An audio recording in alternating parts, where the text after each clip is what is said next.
mas uminus 100,000 pesos ang kantidad ka mga gamit kag kwarta nga tigayon ng buol kang hindi pa makilala nga mga suspitsado nga nagsulod sa sangka establishmento komersyal sa banwa kang San Jose kan Lunes nga adlaw.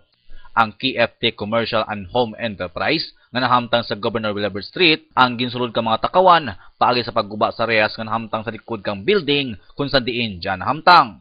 Nakuha ka mga sospek ang 28,000 pesos nga kwarta, 4 ka DVD players, kag CCTV TV monitor. Ang nasambitan nga establishmento komersyal ginapanag-iyahan ni Annalyn Albueno kag ginamanis ni Jakitan sa kanegosyante nga Taiwanese.